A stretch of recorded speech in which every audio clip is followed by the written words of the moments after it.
2 years ago, Cedar Rapids Washington won only 2 games all season. Last year, only 6 wins. Coincidentally, that was the same 2023 win total as their state quarterfinal opponents from Cedar Rapids Xavier. These Metro rivals have played each other every single season since soccer became a sanctioned sport in the state of Iowa, but this is the first time they've ever faced off here in Des Moines. From 6 wins a year ago, one of these teams is going to the state semifinals. In their one meeting earlier this season, Xavier dropped a 3-1 win on Wash, but the Warriors have turned it loose on offense lately, scoring at least 4 goals in each of their last 4 games. But some early frustrations on offense. Late in the first, Mwena Tombwe beats the keeper to the left post. Oh, but he pipes it, and the ball bounces back into play. A fortunate break for the Saints keeper, Jean Ngoma.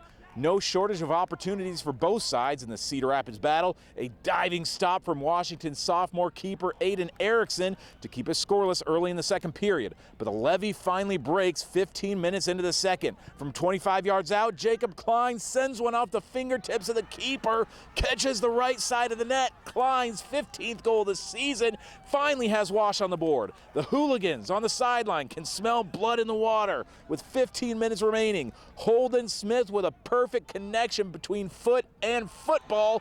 Holden, only a sophomore, has been instrumental in helping rebuild the program at Wash. He's led the team in goals and points both seasons he's been on the team. Wash polishes off a 2-0 decision, their first state tournament win since they last made an appearance here in 2019. The team that only had 2 wins on its resume a couple seasons ago, they are now one of the last 4 teams standing in Class 3A. What's that 3? 1, 2, 3, Warriors! In the first half, we're really getting ticked off because we're used to just scoring, but halftime, Graham cooled us down. We took our time, we got more chances. Me and Holden were able to score, and that just set us off. 2 years ago, we only had 2 wins. Now we're in the semis, so it's pretty cool. But we've been to the semifinals like 4 or 5 times and haven't yet to be to the championship game, so this is a big one. J.P. Graham has been the coach at Wash for 23 years. His next chance to get to the title game will come on Friday at 1 o'clock against Dallas Center Grimes. In Class 2A, Decorah is here for the first time since 2010.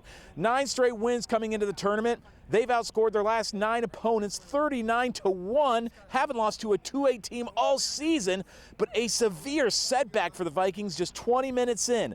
Noah Milburn has given his 2nd yellow card of the match, so he's out for the rest of the game, and Decorah will play the final 60 minutes short-handed. But the Vikings find a way with 5 minutes left in the first. Jeremiah Radisky with a rip to the back of the net. Decorah with only 10 men on the pitch, they've got a 1-0 lead.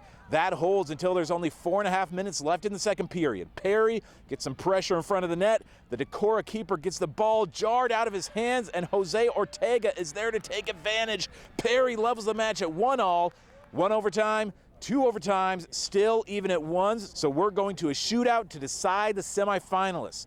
Down 4-3 in the shootout, Decorah needs a stop to stay in it, and Caleb Meyer delivers just like he did the entire match for the moment. That keeps the Vikings season alive, but they need to make on their last attempt to send it to more PKs. Brady Benzing's shot sails over the crossbar. Perry wins the shootout 4-3. Decorah's dreams of a state title end in the 2A quarterfinals. In Class 1A, 5 Eastern Iowa teams represented here at County Park, including both sides of this quarterfinal matchup between Regina and Hudson. We're in the 16th minute. Quinn Warren finding Nylon. A 1-0 advantage for Regina early in this match. Just 6 minutes later, it's the young lad, Ethan Beard, a sophomore, with a club on his right arm, crushes a shot that goes off the keeper's mitts and into the net. Beard and his armor of protection putting the Regals ahead 2-0 at the break. A 3-0 result, sending Regina to the state semis for the 2nd year in a row. They've really worked hard. I've worked incredibly hard here the last couple of weeks. Our last hard practice was about 4 days ago, and it was a killer.